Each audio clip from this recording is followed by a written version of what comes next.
So a couple of weeks ago when I was working on the end tables for my buddy Derek, I bought myself a new set of mortising chisels. These are some really nice tools. They've got a great edge on them, but they're currently sitting in a pile of shit on the end of my workbench because I have nowhere really to store them.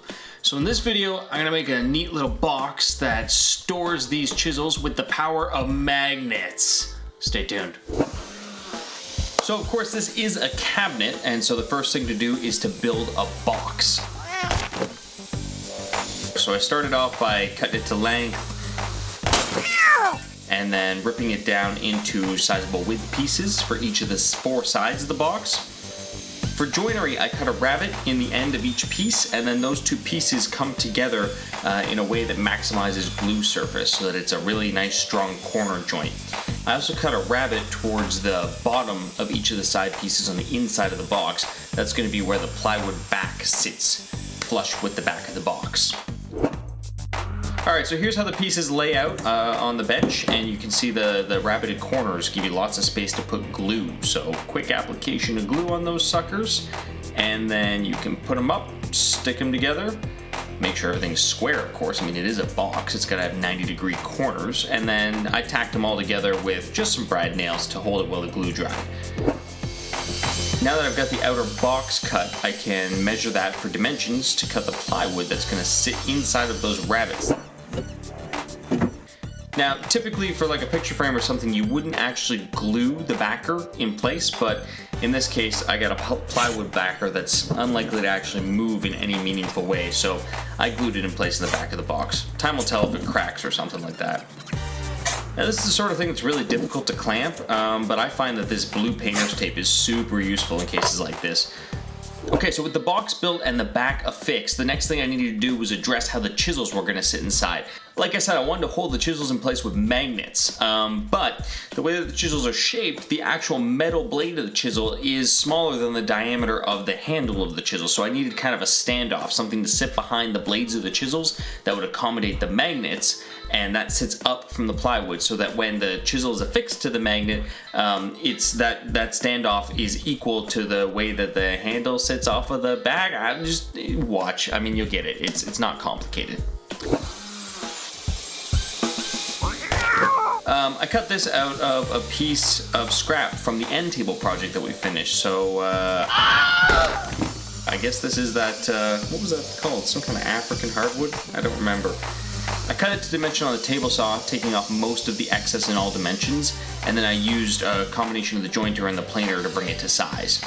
I wanted the edge of this thing to be easy to touch so that you weren't going to like hook yourself on it or it wasn't going to splinter or anything, so I used the router to put a chamfer all the way around it. And then the drill press, I used a Forstner bit that's the same size as the magnets that I wanted to put in to drill some relief holes so that the magnets would be flush to the surface. Now this chisel mounter thingamajigger is just glued in place onto the plywood backer, and to clamp it I used super glue. I've been using super glue and super glue kicker a lot lately. If you watch Izzy Swan or anybody like that, you'll see them using this a lot, and I tell you, this has absolutely changed my life.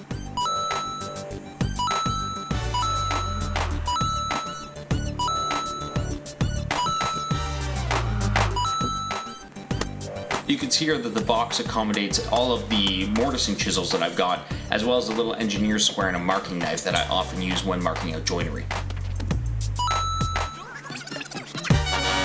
Okay, so we've got a box and we've got a spot for the chisels to sit in with the magnets. This is looking really good so far, but the last thing that I think we need is some doors. I want to be able to close this thing to keep the wood dust out and to protect the chisels, and plus it just looks really cool. So let's get into making a couple of doors. Now, the doors on this thing are made out of the same scrap wood, this old pine barn board that I've got. So once again, kind of cut it to length, cut it to size. And then to take some thickness off of it, I used my thickness planer.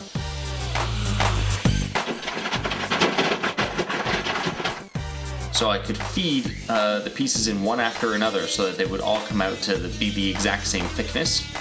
At the jointer, I established the sides so that they were 90 degrees to the face. That way when I glue this whole thing together, I'll have some nice straight lines to glue on that'll join up really nicely.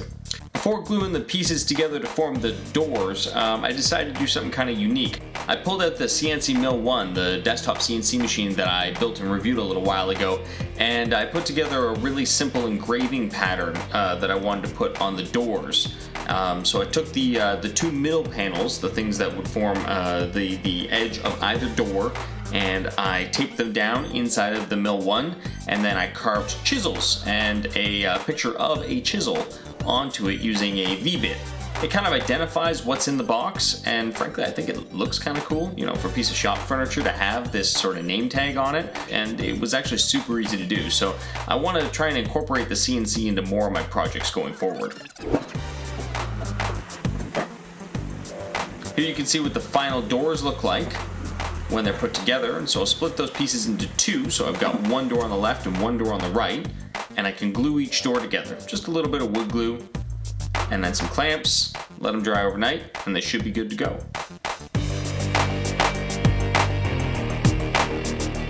The next day, after the glue and the doors had finished drying, I was able to set them back onto the chisel cabinet. I have a bit of piano hinge that I purchased to hinge the doors. And then you just pre-drill all the holes and screw in these little brass screws to hold them in place.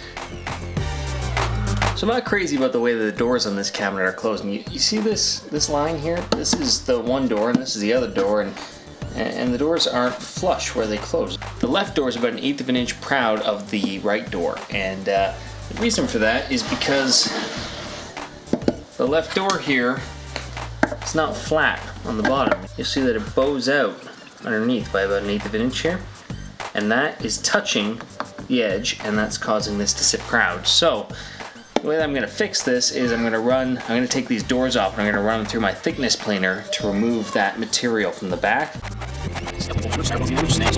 I'll level with you, this isn't the first time that I've had this problem with glue ups like this. Whenever I glue together a bunch of pieces into a laminate, I seem to always have a problem with it bowing. It's something about my clamping technique that I've got to improve. So that isn't perfect, but I think it's a hell of a lot better. It opens nicely. I've got this thing here. It's a magnet out of a hard drive, so this sucker is really strong. It just grabs onto stuff. But it's on this stupid little metal bracket. See, only this horseshoe part here, right in front, that's the actual magnet. And what I don't want is this bracket. So see if I can get that out of there. I got a couple of pliers here. See about wrenching on this thing until it pops off. Let's see if we can just.